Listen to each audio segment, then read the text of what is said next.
దేవుని వాక్యం చదువుకుందాం. మరొకసారి మొదటి సమూయేలు రాసిన గ్రంథం 3వ అధ్యాయం 13వ వచనాన్ని మనం చదువుకుందాం. తమ కుమారులు తమ్మును తాము తమంతట తామే శాపగ్రస్తులుగా మారిపోతున్నారని తాను ఎరిగి వారిని అడ్డగించలేదు గనుక అతని ఇంటికి నిత్యమైన శిక్ష విధింతునని నేను అతనికి తెలియచేయుచున్నాను. ఆమేన్. హల్లెలూయా. చదవబడిన వాక్య భాగంలో తన కుమారులు, ఇక్కడ మనం చూసినట్లయితే ఏలి అనే ఒక ప్రధాన యాజకుడిని మనం చూస్తున్నాం.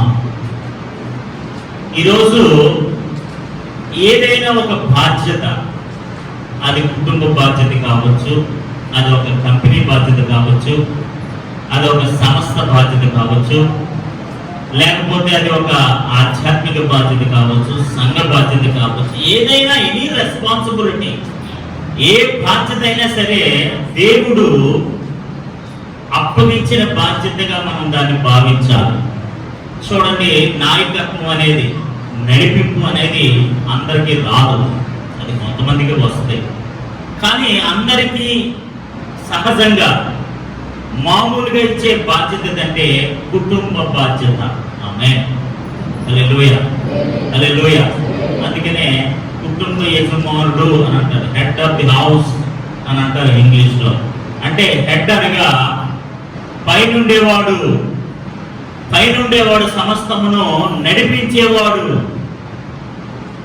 ఇక్కడ ఒక ఆధ్యాత్మిక విషయంలో కానివ్వండి, కుటుంబ విషయంలో కానివ్వండి, ఒక సెక్యులర్ విధంగా కానివ్వండి, లేకపోతే ఒక కంపెనీలో కానివ్వండి, ఎక్కడైనా కానివ్వండి, దేవుడు మనకి ఇవ్వబడిన ఒక బాధ్యతను, మన మీద వచ్చిన ఒక రెస్పాన్సిబిలిటీని చాలా ఉన్నతంగా మనం నెరవేర్చడానికి ప్రయత్నం చేయాలి. దేవుడికి స్తోత్రం కలుగును. ఒక కుటుంబాన్ని నడిపించడం అంటే వాళ్ళకి భోజనం పెట్టడం కాదు. ఒక కుటుంబాన్ని నడిపించడం అంటే వాళ్ళకి వస్త్రాలు కొనివ్వడం కాదు. ఒక కుటుంబాన్ని పోషించడం అంటే వాళ్ళని చదివించడం కాదు. ఒక కుటుంబాన్ని పోషించడం అంటే వాళ్ళకి కావలసిన వసతులన్నీ సమకూర్చడం కాదు. ఈ మధ్యకాలంలో స్టేటస్లు వచ్చిన తర్వాత మా నాన్నగారు నాకు ఏసీ కొన్నారని మొదలెడుతున్నారు, మా నాన్నగారు నాకు కంప్యూటర్ కొన్నారని. మరి ఇప్పుడంతా ఆన్లైన్ క్లాసెస్ వచ్చాయి కదా, అందుకని మా నాన్నగారు ల్యాప్టాప్ కొన్నారని థ్యాంక్స్ టు డాడ్ అని కొంతమంది పెడుతున్నారు. సో ఇలాంటి బేసికల్ needs of course we have to give. ఇవన్నీ మనం సమకూర్చవలసిన వారమే, నేను కాదని అంటలేదు. కానీ ఇవేవి కూడా వాటిని శాపగ్రస్తులుగా మార్చకూడదు. That's the main point. Whatever we give to our childrens, ఒక తల్లిదండ్రులుగా ఒక బాధ్యత కలిగిన కుటుంబ వ్యవస్థ నడిపించడానికి దేవుడిచ్చిన భాగ్యంలో, అవకాశంలో, ఆధిక్యతలో ఇవేవి కూడా వారికి పాడు చేసే విధంగా ఉండకూడదు, వారికి ఉపయోగకరంగా ఉండాలి. ఇప్పుడు మన వస్త్రాలు ఎందుకు కొనిస్తారు? చదువు ఎందుకు చెప్పిస్తారు? ఆ చదువుకు సంబంధించిన వస్తువులు ఎందుకు కొనిస్తారు? ఇప్పుడు ఆన్లైన్ క్లాసులు కాబట్టి ల్యాప్టాప్ కొనిచ్చారు, అది కొనిస్తారు టీచర్. ఏమండి, ఆన్లైన్ క్లాసులు అన్నారు కాబట్టి. పూర్వం సెల్ ఫోన్ ఎప్పొచ్చు పిల్లలు కానివారు, ఇప్పుడు సెల్ ఫోన్ ఎప్పమంటున్నారు. ఎందుకంటే మన అంతా జాగ్రత్త అందులో ఉంటారు. సరే, అలా మనకి పరిస్థితులు. కాబట్టి దేవుని బిడ్డలారా, ఇక్కడ మనం చదవబడిన వాక్య భాగంలో మరొకసారి ఆ మాట గురించి చదవండి. తన కుమారులు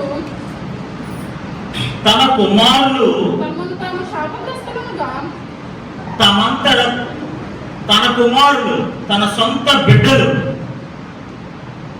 దేవుడు అనుగ్రహించిన ఆ సంతానం తమంతట తామే తమ వ్యక్తిగతమైన స్వబుద్ధిని బట్టి, తమ ఇష్టాన్ని బట్టి, తమ సొంత నిర్ణయాలను బట్టి తమంతట తామే శాపగ్రస్తులుగా చేసుకుంటున్నారని నేను తాను ఎరిగియు. ఆమేన్, హల్లెలూయా. వాళ్ళంతటా వాళ్ళే శాపగ్రస్తులుగా చేసుకుంటున్నారట. ఎందుకు? తమంతట తామే ఆ పాపంలో ఉంటున్నారట, తమంతట తామే ఆ చీకటి కార్యక్రమాలు నిర్వర్తిస్తున్నారట, తమంతట తామే ఆ అర్పణల విషయంలో అవిధేయత వహిస్తున్నారట, బుద్ధిపూర్వకంగా ఆ కార్యక్రమాలన్నీ వారు చేస్తున్నారట. ఇవన్నీ తెలిసి కూడా చూడండి, తమను తాము శాపగ్రస్తులుగా చేసుకునిచున్నారని తన తండ్రి ఎరిగియు, నాయకుడు ఎరిగియు, ఆ కుటుంబ యజమానుడు ఎరిగియు, గద్దెంపవలసిన వాడై, బుద్ధి చెప్పవలసిన వాడై, శిక్షకు అప్పగించవలసిన వాడై ఆమెమి చేయకుండా తానెరిగియు వారిని అడ్డగించలేదు.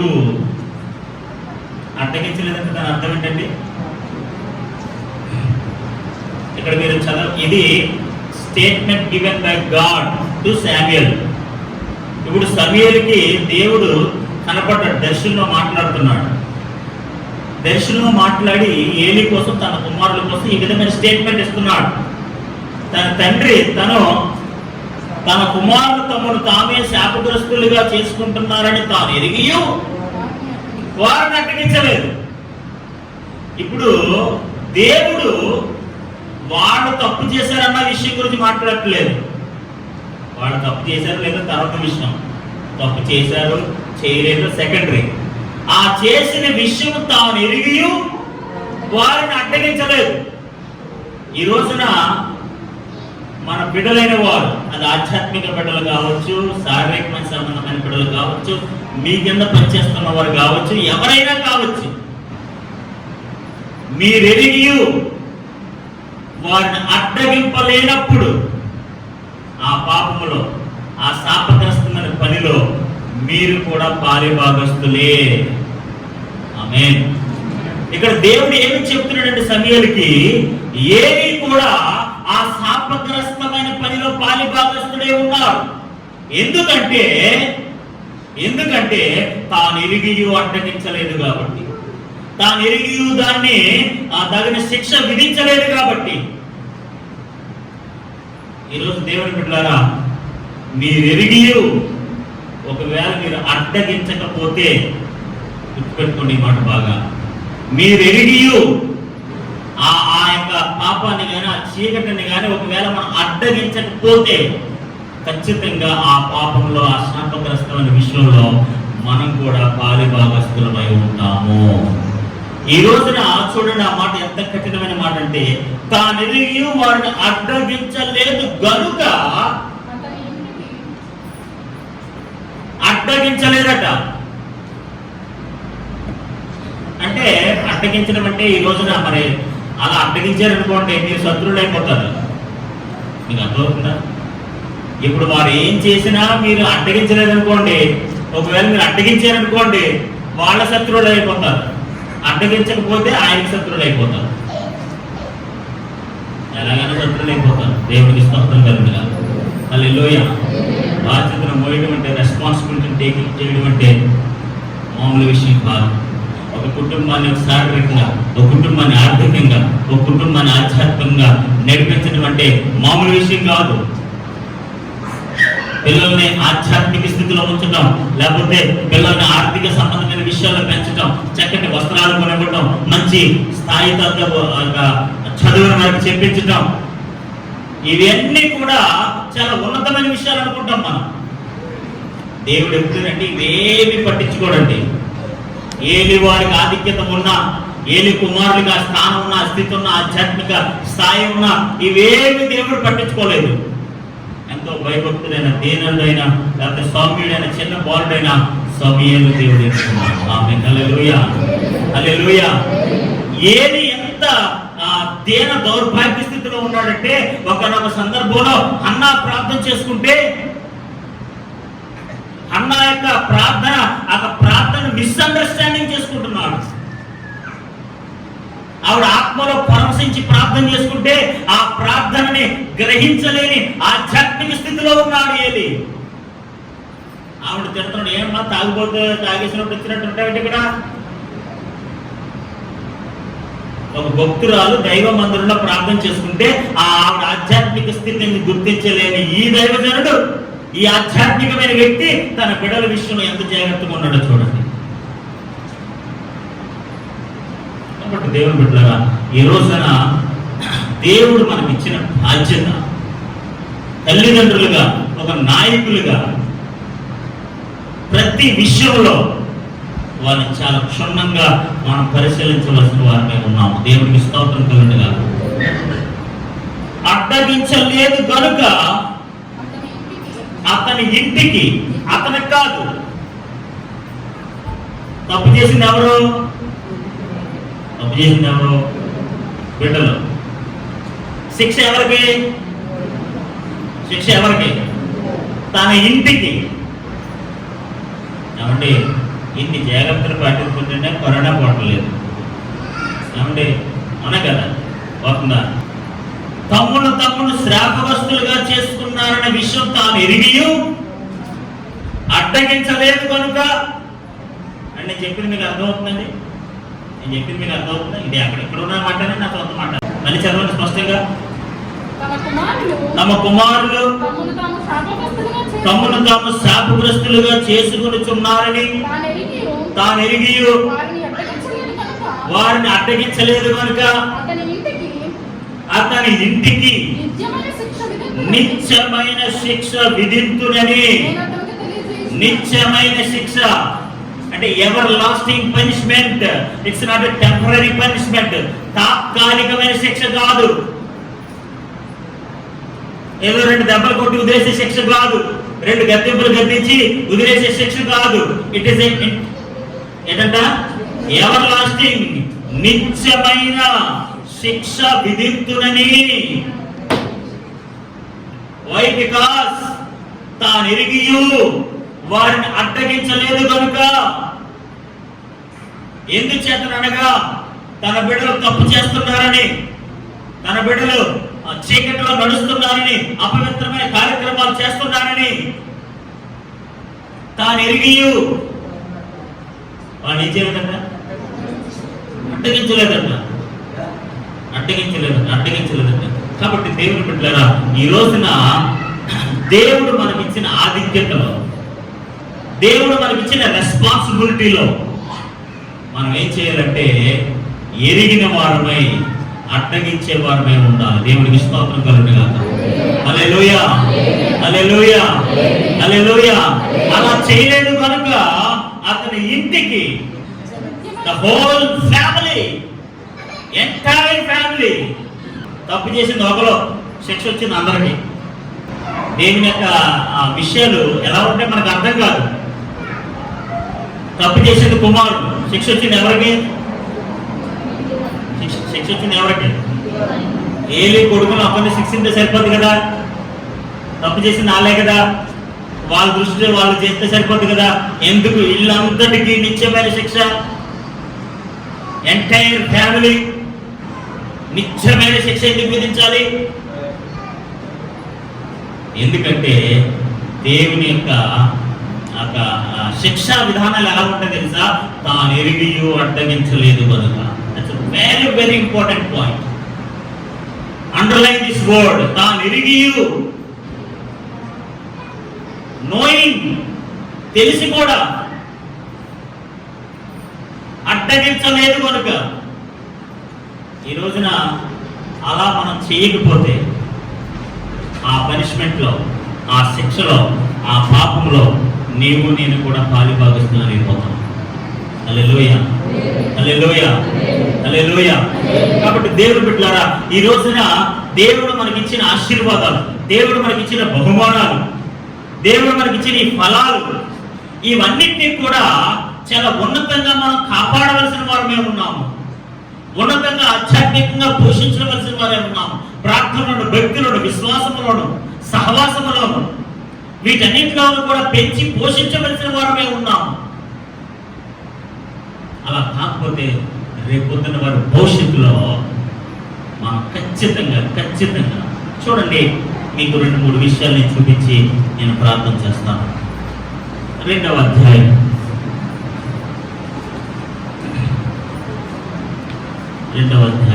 12వ వచనం.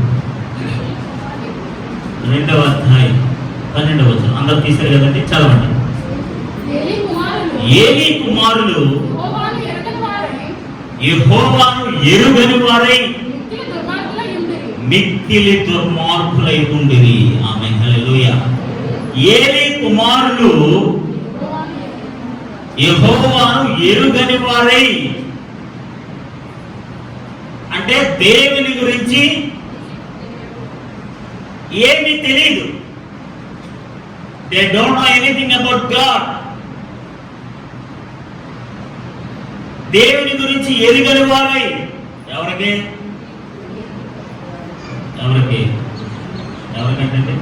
ఒక ప్రధాన యాజకుడి యొక్క బిడ్డలకి, దైవ సంబంధమైన దైవ భక్తిలో సాగిపోతున్న కుటుంబ యజమానుడికి, వారి బిడ్డలకి యెహోవాను ఎరుగని వారై, తెలియని వారే, ఏమీ తెలియని వారే.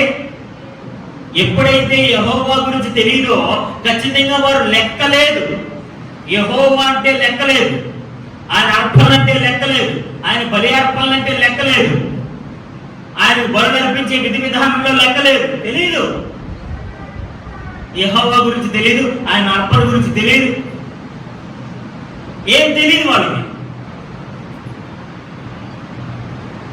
ఈ రోజున వాళ్ళు తెలియని వారిగా ఉన్నారు అంటే, దేవుని భయం గురించి ఎరగని వారిగా ఉన్నారంటే, దేవుని యొక్క ధర్మశాస్త్రం ఎరగని వారే ఉన్నారు అంటే, దేవుని యొక్క ఆధ్యాత్మిక విషయాలు బోధింపబడని వారిగా ఉన్నారు అంటే, కూసిపిస్తే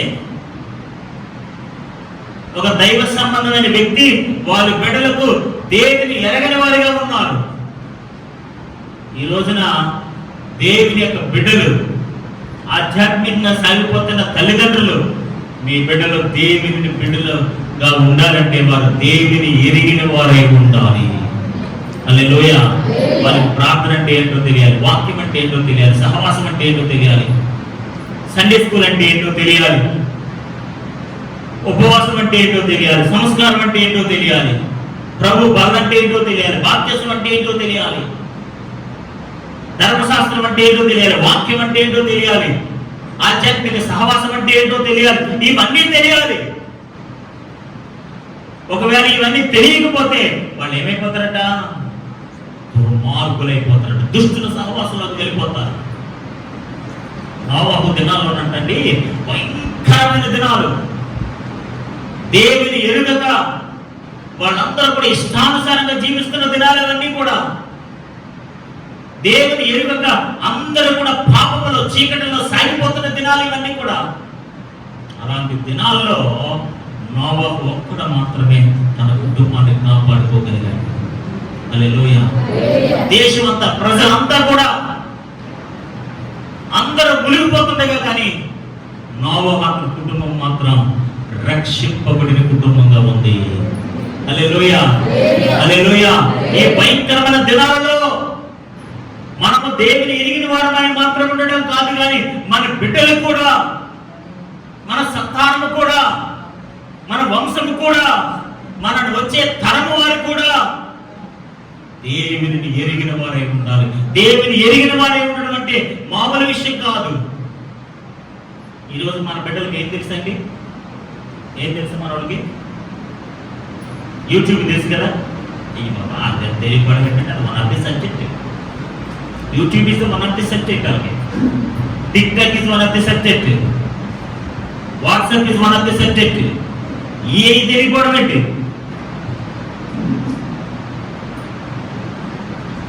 ఈ కంటెంపరీ వరల్డ్ లో దేవుని ఎరగని ప్రజలుగా, బిడ్డలుగా మీరు వారు పెంచితే ఖచ్చితంగా వారు నిత్య శిక్షకు పాత్రలు అయిపోతారు. వారు దుర్మార్గులైపోతారు, దేవుని ఎరిగిన వారై. కాబట్టి దేవుని బిడ్డలారా, ఈ రోజున మనం ఎవరిని, మన యొక్క జనరేషన్స్ ని, మన కుటుంబాన్ని ఎలా పెంచాలి తెలుసా? దేవుని ఎరిగిన బిడ్డలుగా పెంచాలి. హల్లెలూయా, హల్లెలూయా. ప్రభు అంటే ఏంటో చెప్పాలి, ఆయన శిలువ మరణం అంటే ఏంటో చెప్పాలి. ఈరోజు ఎవరైనా చిన్నపిల్లలను పిలిచి అబ్రహాం గురించి చెప్పంటే అబ్రహాం అని చెప్పి చెప్తారు. అదే టిక్టాక్లో అవి చెప్పమంటే మరి, యూట్యూబ్లో అవి చెప్పమంటే మరి ఎంత స్పీడ్గా రియాక్ట్ అయిపోతారంటే అంత స్పీడ్గా రియాక్ట్ అయిపోతారు. ఎందుకంటే ప్రపంచం వాళ్ళని ఆకర్షిస్తుంది. దేవుడి కంటే, వ్యక్తి కంటే, సహవాసం కంటే, వాక్యం కంటే, మందిరము కంటే. ఈ ప్రస్తుత దినాల్లో, ఈ లాక్డౌన్ దినాల్లో ప్రజలందరూ కూడా ఫోన్కి బాగా అంకితం అయిపోయారు. ఈ యాక్టివిటీస్ బాగా క్లోజ్ అయిపోయారు. ఈ దినాల్లో నేను ఎన్ని బయోగ్రఫీ చదివింది తెలుసా, ఎన్ని లైఫ్ హిస్టరీస్ చదివింది తెలుసా, ఎంతమంది లైఫ్ స్టోరీస్ చదివేశాను, బైబిల్ కానీ బయట కానీ. ఒక్కొక్క చరిత్ర చదివేశాను నేను. వాళ్ళు ఎలా సాధించారు, వాళ్ళ బలహీనతలు ఎలా గొప్పలు అయ్యారు, ఒక్కొక్కరు బయోగ్రఫీలు అన్ని చదివేశాను నేను. కానీ ఏం పని లేక లైఫ్ హిస్టరీ అన్ని చదివేశాను. ఒక్కొక్కటి చరిత్ర, వాడు ఎలా వచ్చాడు, ఎలా పుట్టాడు, ఎలా ఏం సాధించాడు, సెక్యులర్ ఏంటి, బిబ్లికల్ ఏంటి, ప్రపంచంలో ఎక్కడ ఎవరు ఎలాంటి వాళ్ళు. ఎందుకు చెప్తాను తెలుసా, మన సమయాన్ని దేవుని ఎరిగిన బిడ్డలైన మనం ఈ లోకానికి, దేశానికి ఎంతో ప్రయోజనకరంగా మారాలి. హల్లెలూయా. ఏమి కుటుంబం వారి బిడ్డలు అనేకులకు ఆశీర్వాదకరంగా ఉండాల్సిన వాళ్ళు, అనేకులకు దీవించవలసిన వాళ్ళు, అనేకులకు మేలు చేయాల్సిన వాళ్ళు, అనేకులకు సాక్షిగా ఉండాల్సిన వాళ్ళు ఈరోజు అంతట స్థాయిగా ఉండాల్సిన వారే దేవుని ఎరిగని వారై దుర్మార్గులుగా మారిపోతారంటే, దుష్టులుగా మారిపోయారంటే, తన ఇంటికి అంతటికి కూడా నిత్య శిక్షకు పాత్ర అయిపోయారంటే. ఈరోజు మన శిక్షకు పాత్రలం కాదు, మన ఆశీర్వాదానికి యోగ్యులము, వారసత్వానికి యోగ్యులము. దేవుడిచ్చే ఆశీర్వాదాలు, దేవుడిచ్చే కార్యాలని, దేవుడిచ్చే మేలులను మనము మన సంతానం అనుభవించవలసిన వారము. హల్లెలూయా, హల్లెలూయా. వాళ్ళండి ఏం చేస్తారు, దేవుని ఎరిగిన వారై ఉన్నారు. రెండవదిగా మనం చూసినట్లయితే వారు దేవుని భయం లేని వారై ఉన్నారు. They don't have a fear of God. వాళ్ళకి ఏమాత్రం దేవుని ఎరగని వాడికే కదా దేవుని భయం ఉండదు. నిజంగా ఆయన గురించి తెలుసుంటే, ఆయన గురించి అర్థం చేసుకుని ఉంటే, నిజంగా ఆయన శక్తి ఏంటి, ఆయన మహిమ ఏంటి, ఆయన కార్యాలేంటి, ఆయన అద్భుతాలేంటి, ఆ వాక్యంలో ఆ సహవాసంలో ఎంత శక్తి ఉంది, ఎంత మహిమ ఉంది, వాళ్ళు అర్థం చేసుకున్నట్టు నిజంగా వాళ్ళు దేవునికి భయపడతారు. ఒక సందర్భంలో అబ్రహాం అంటాడు ఈ ప్రదేశం నాకు ఎక్కడ కూడా దైవ భయం కనబడటం లేదు. అబ్రహాం ఎందుకు అబద్ధం ఆడావు, వై యు లై టు మీ, నేను ఎందుకు అబద్ధం ఆడానంటే ఇక్కడ నాకు దైవ భయం కనబడట్లేదు. మన గృహాల్లో, మన నివసించే స్థలాల్లో దైవ భయం ఉండాలి. ఆమేన్, హల్లెలూయా. ఈ ప్రదేశంలో ఎక్కడ నాకు దైవ భయం కనబడట్లే. దేవుని భయం కలిగిన బిడ్డలుగా, దేవుని క్రమశిక్షణతో ఉండే బిడ్డలుగా ఎవరు ఉన్నట్లుగా నాకు ఇక్కడెక్కడ కనబడట్లేదు. అందుకే నేను అబద్ధం ఆడాల్సి వచ్చింది, అందుకే నన్ను చంపేస్తానని అనిపించింది, అందుకే నేను అలా చెప్పాను. ఇక్కడ ఏమి కుమారులు దేవుని ఎరగగా ఉన్నారట, వాళ్ళు ఎందుకు అలా అయిపోయారు తెలుసా, వాళ్ళకి దేవుని భయం లేదు. హల్లెలూయా.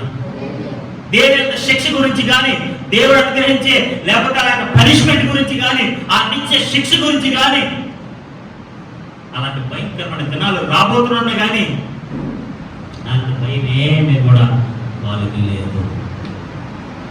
ఏది దేవుని బోధించడం, దేవుని గురించి చెప్పడం విషయంలో కానీ, దైవ భయం పుట్టించడం విషయంలో కానీ, అది failed in family life, he failed in spiritual life, spiritual responsibilities.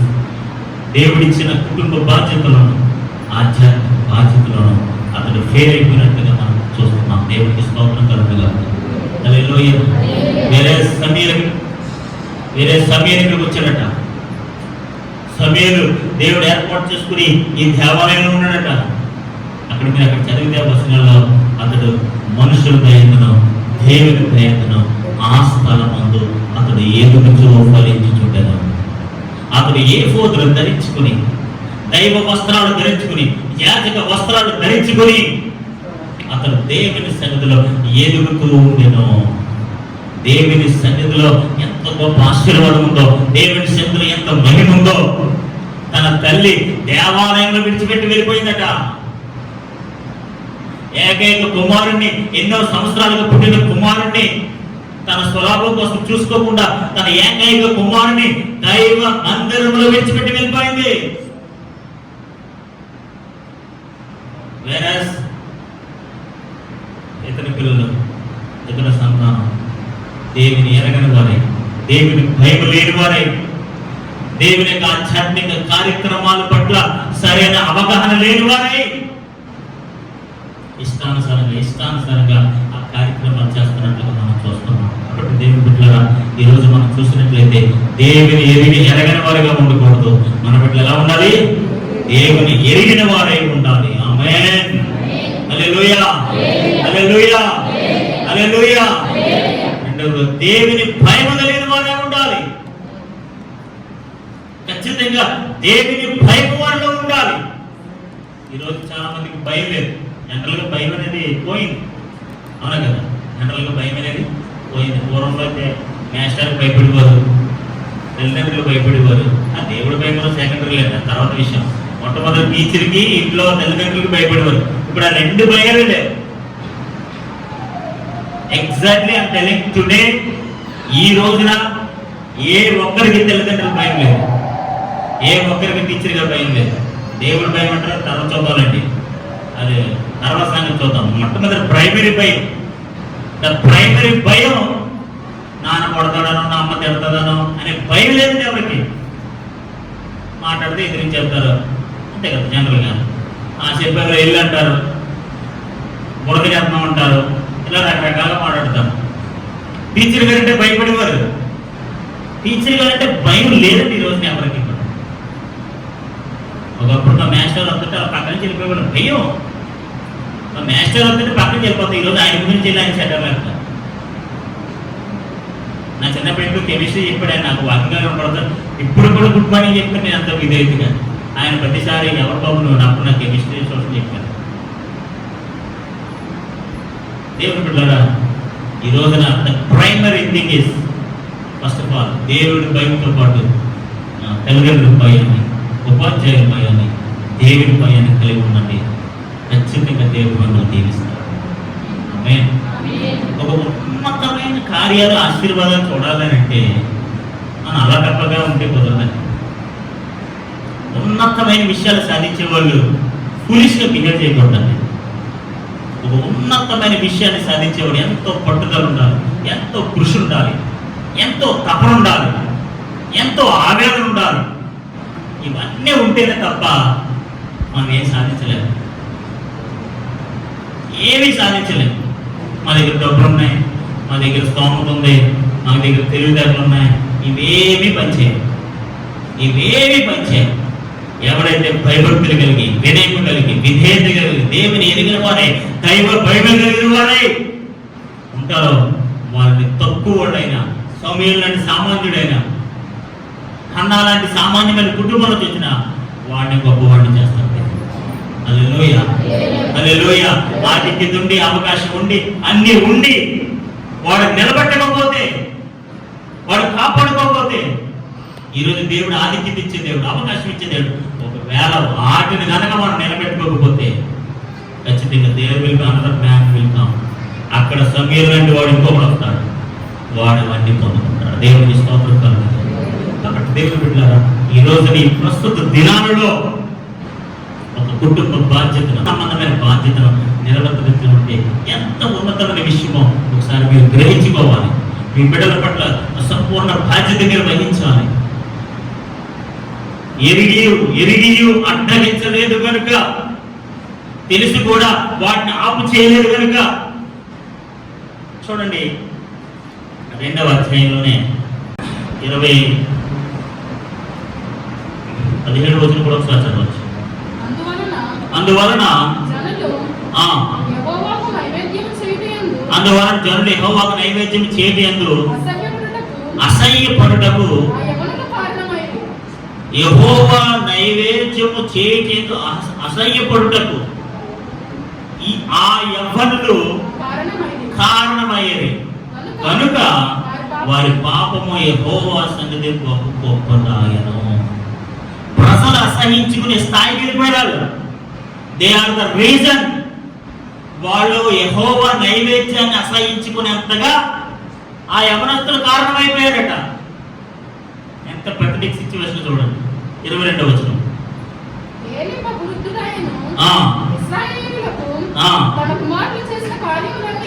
ఇశ్రాయేలులకు తన కుమారుడు చేసిన కార్యములన్నీ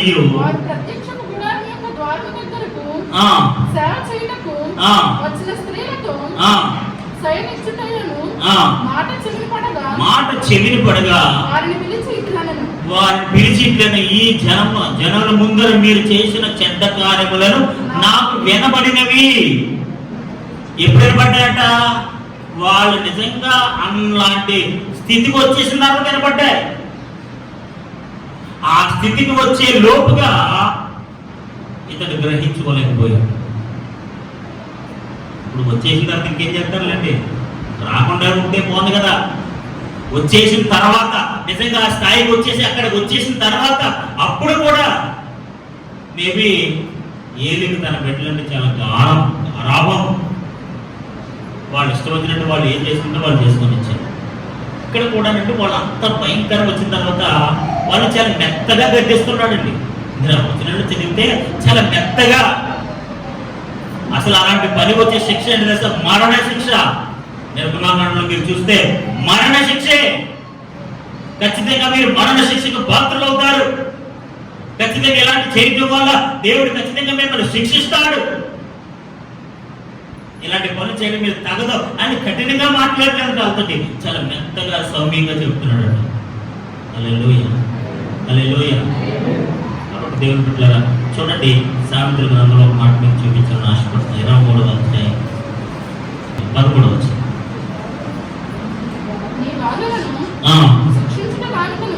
నీ కాళ్ళను శిక్షించుట మానుకునము, వ్యర్థముతో వారిని కొట్టిన ఎడల, వ్యర్థముతో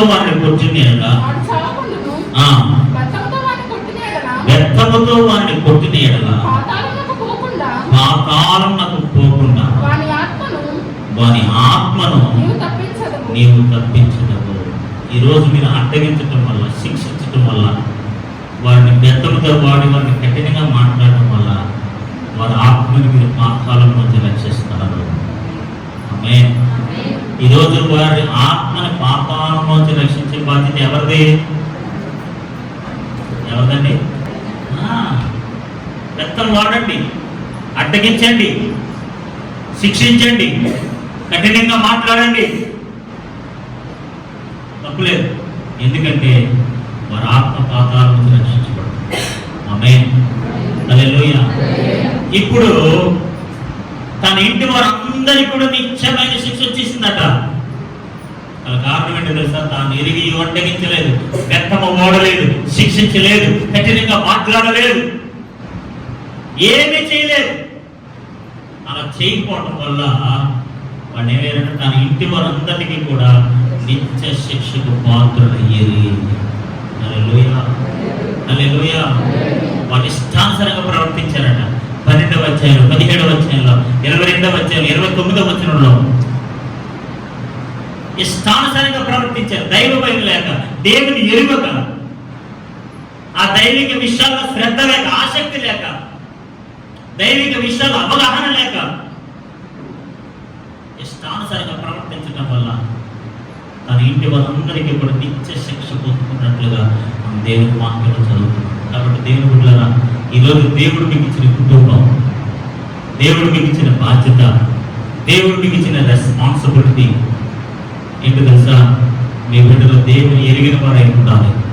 మీ కుటుంబం దైవ భయం కలిగిన కుటుంబంగా ఉండాలి. ఈ దైవ సంబంధమైన కార్యక్రమాల పట్ల అవగాహన కలిగి ఉన్నతంగా నిర్వర్తించేవారై ఉండాలి. అలా చేయకపోతే తాను ఎరిగి అడ్డగించలేదు కనుక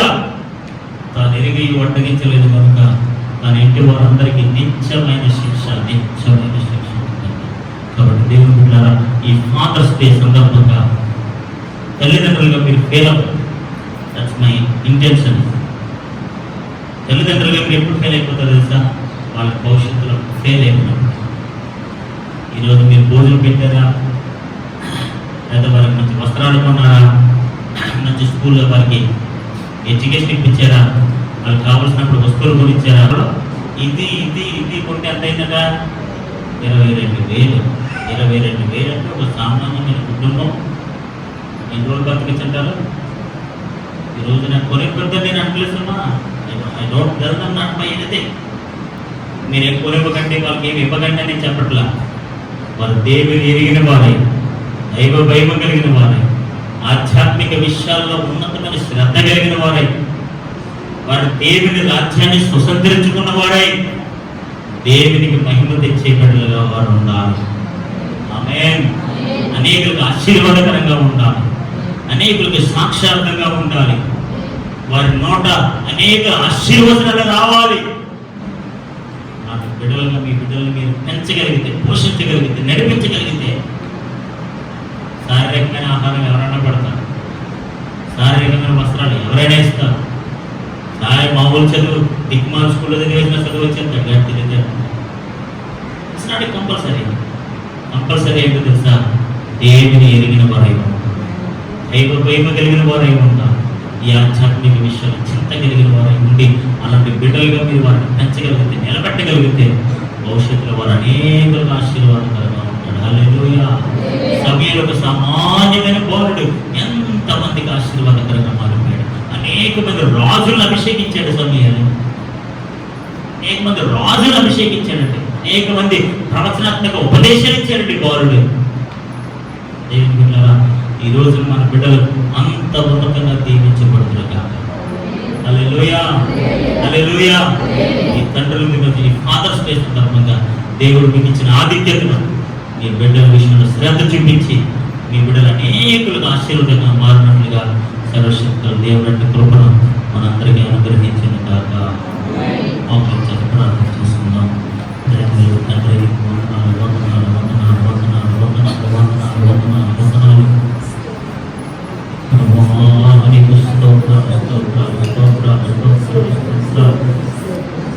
అందరూ చక్కగా మోకరించి ప్రార్థన చేయండి. దేవుడు మీకు ఒక బాధ్యత ఇచ్చాడని మీరు మర్చిపోకండి. God has given a responsibility. దేవుడు మీకు బాధ్యత ఇచ్చాడు. అది చిన్న బాధ్యత కావచ్చు, పెద్ద బాధ్యత కాదు, ఎలాంటి బాధ్యత అయినా కావచ్చు. మీరు ఎరిగియో దాన్ని అడ్డగించలేదు కనుక, మీరు ఎరిగియో దాన్ని అడ్డగించలేదు కనుక మన ఇంటి వారందరికీ నిత్యమైన శిక్ష వచ్చిందని దేవుని వాగ్దానం. హల్లెలూయా, హల్లెలూయా, హల్లెలూయా, హల్లెలూయా.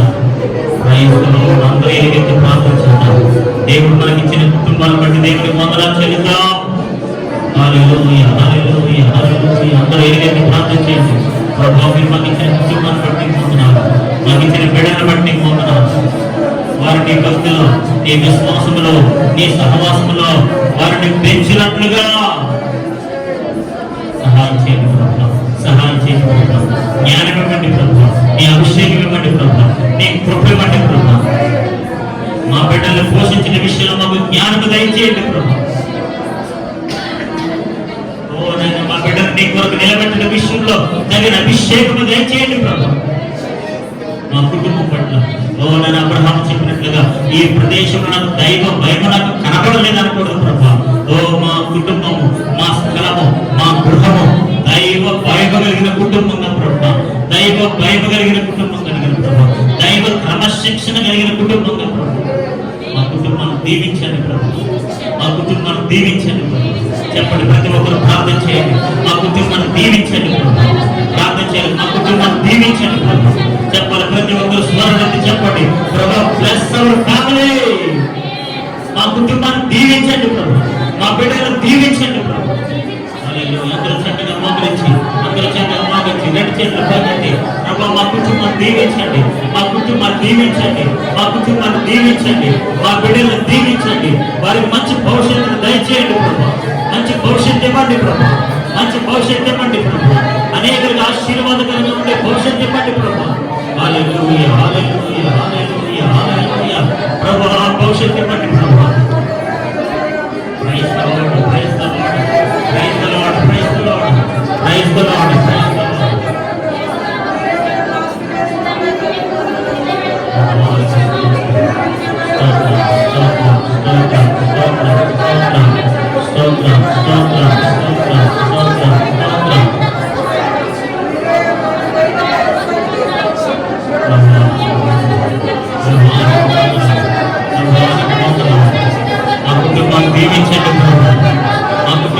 దీవించండి మా కుటుంబాన్ని దీవించండి కానీ ఏది ఎలా అయితే ప్రభావ కుటుంబాన్ని రక్షించుకోలేకపోయాడు అలా మేము ఎవరు ఉండకూడదు మా కుటుంబాలు దీవెనకరమైన కుటుంబాలుగా ఉండాలి నేను ఎరిగిన కుటుంబాలుగా ఉండాలి నీ భయం కలిగిన కుటుంబాలుగా ఉండాలి ఈ లోక సంబంధమైన పాపం వెనుక మేము మా కుటుంబాలు ఉండకూడదు ప్రభావ మా కుటుంబాన్ని దీవించండి ప్రభావ మా బిడ్డలను దీవించండి ప్రభావ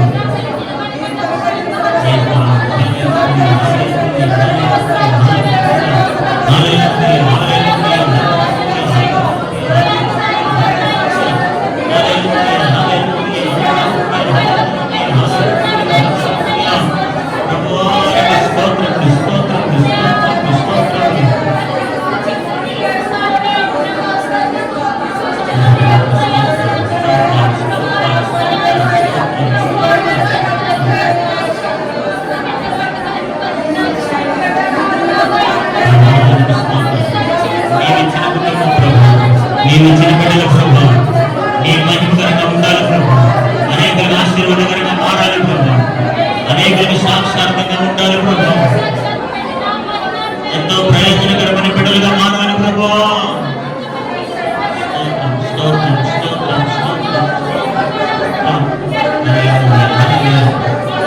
కుటుంబాలకు మహిమ తెచ్చే బిడ్డలుగా నీకు మహిమ తెచ్చే బిడ్డలుగా సమాజానికి మహిమ తెచ్చే బిడ్డలుగా ప్రభువానికి స్తోత్రం ప్రభువానికి స్తోత్రం ప్రభువానికి స్తోత్రం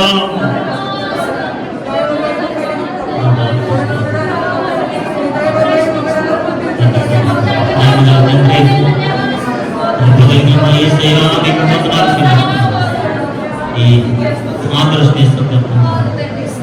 మా అందరితో మరొకసారి మా బాధ్యతని గుర్తు చేసుకుంటున్నాం ప్రభావ మరొకసారి నీ వాక్యుని చెప్పకుండా ప్రేరేపించి దర్శించినందుకు వందనాలు వెతబడిన వాక్యం ప్రతి ఒక్కరిలో మీరు ఫలింపు దయచేయమని ప్రార్థిస్తున్నాను యేసు నామములో మా బిడ్డలు అనేకులకు ఆశీర్వాదకరంగా మారాలి ప్రభావ అనేకులకి సాక్షాత్తంగా నిలవాలి ప్రభావ బిడ్డలైన మా బిడ్డలు మీరు దీవించండి దర్శించండి అభిషేకించమని ప్రార్థన ఎత్తబడిన వాక్యం ప్రతి ఒక్కరు మేలుకరంగా ప్రయోజనకరంగా ఆశీర్వాదకరంగా మార్చింది ఈ నామస్మరణ సమస్త ఘనత మహిమ ప్రభావాన్ని యేసు పరిశుద్ధమైన నామములో అడిగి వేడుకుంటున్నాం అప్పటి ఆమేన్ ఆమేన్.